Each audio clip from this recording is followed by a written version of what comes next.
नमस्कार. मी डॉक्टर प्रतिभा अंबादास वाहेकर.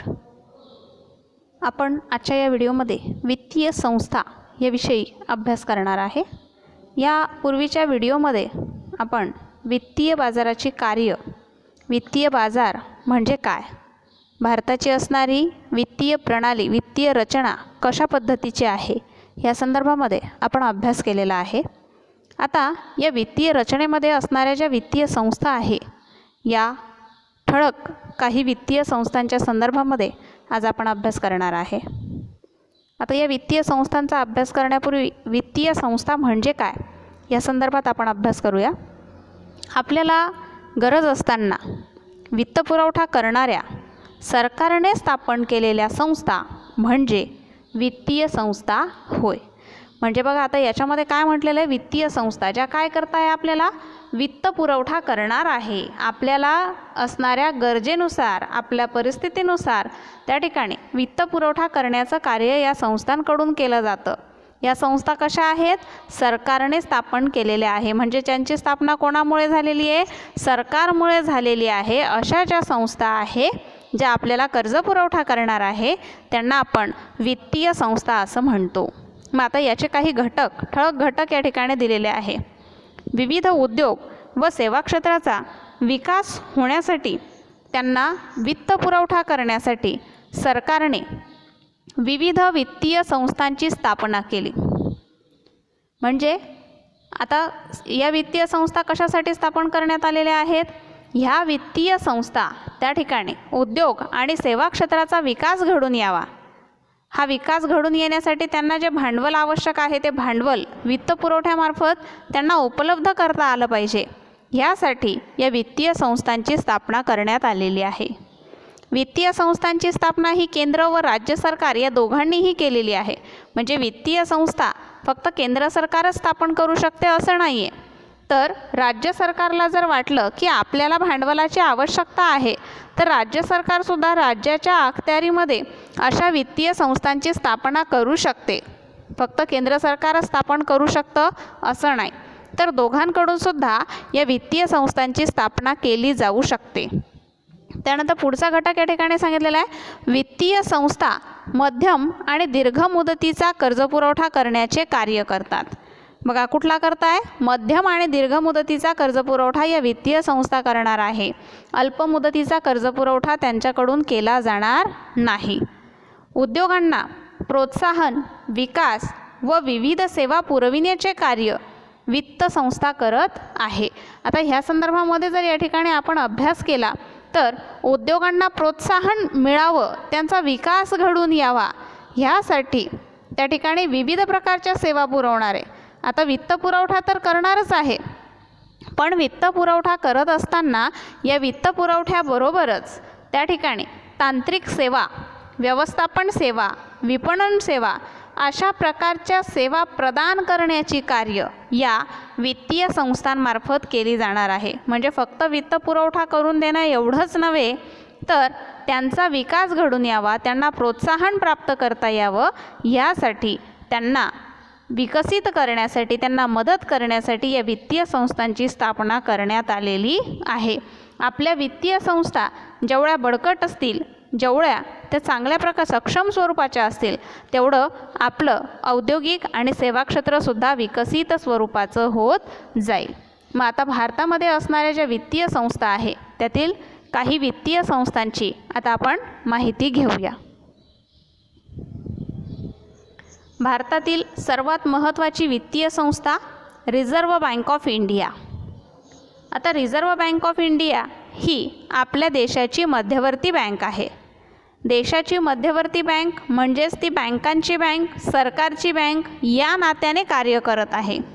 अर्थव्यवस्थेमध्ये असणारा जो चलन पुरवठा आहे, हा चलन पुरवठा नियंत्रित करण्याचं कार्य या रिझर्व्ह बँक ऑफ इंडियाकडून केलं जातं.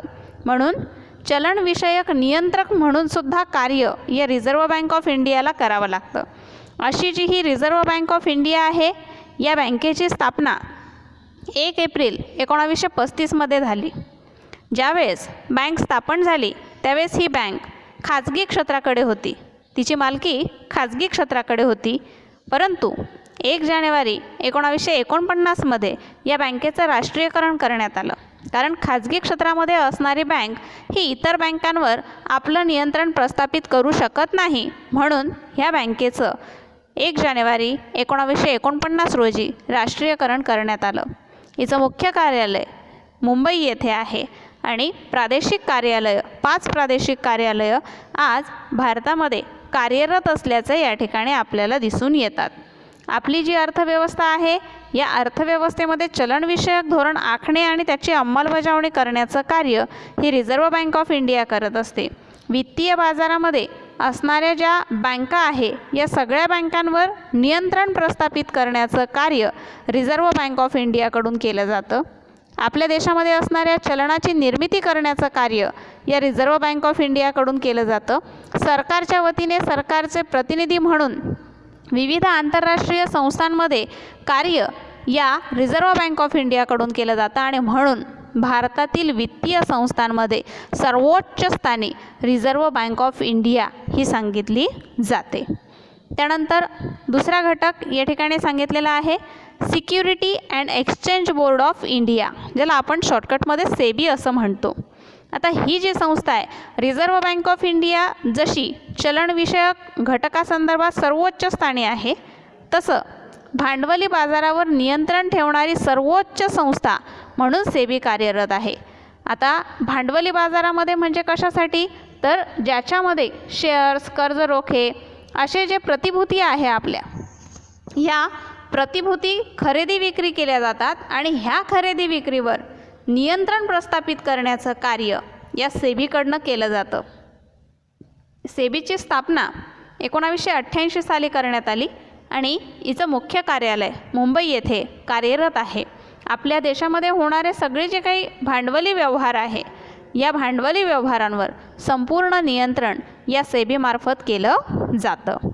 त्यानंतर तिसरा घटक या ठिकाणी सांगितलेला आहे राष्ट्रीय शेती व ग्रामीण विकास बँक, ज्याला शॉर्टकटमध्ये आपण नाबार्ड असं म्हणतो.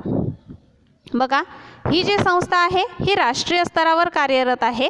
जशी रिझर्व्ह बँक ऑफ इंडिया ही सर्वोच्च स्थानी आहे, तसं कृषी व ग्रामीण विकासाला कर्ज पुरवठा करणारी सर्वोच्च संस्था म्हणून नाबार्ड त्या ठिकाणी ओळखली जाते. म्हणजे कृषी क्षेत्राचा आणि ग्रामीण भागाचा विकास व्हावा ह्या उद्दिष्टाने रिझर्व्ह बँक ऑफ इंडियानेच या ठिकाणी नाबार्डची स्थापना केली. 1982मध्ये ही बँक स्थापन करण्यात आली.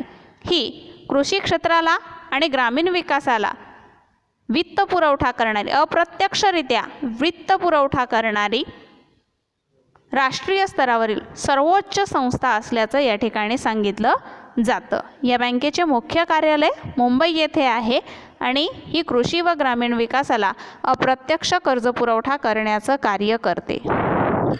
त्यानंतर पुढची संस्था आहे भारतीय लघु उद्योग विकास बँक, ज्याला सिडबी असं सुद्धा म्हटलं जातं.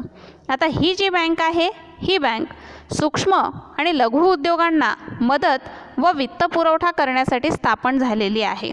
म्हणजे जे छोटे छोटे व्यवसाय आहे, उद्योजक आहे, लघु उद्योजक आहे, यांना कर्ज पुरवठ्याची आवश्यकता असते आणि हा कर्ज पुरवठा करण्यासाठी या सिडबीची स्थापना करण्यात आलेली आहे. हिची स्थापना 2 एप्रिल 1990मध्ये करण्यात आलेली आहे आणि या सिडबीचे मुख्य कार्यालय हे लखनौ येथे कार्यरत आहे. त्यानंतर पुढची संस्था आहे आयात निर्यात बँक.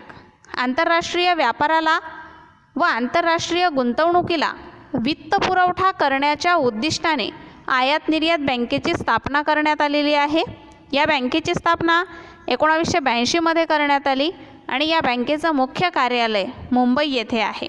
आंतरराष्ट्रीय व्यापार करत असताना या व्यापाऱ्यांना कर्ज पुरवठा करणं, विदेशी चलन प्राप्त करून देणं, आपल्या चलनाचं विदेशी चलनामध्ये रूपांतर करणं, अशा स्वरूपाची कार्य ही आयात निर्यात बँक या ठिकाणी करत असते. अशा प्रकारे आपण भारतीय वित्तीय संस्थांपैकी, भारतातील वित्तीय संस्थांपैकी काही वित्तीय संस्थांची माहिती या ठिकाणी घेतलेली आहे.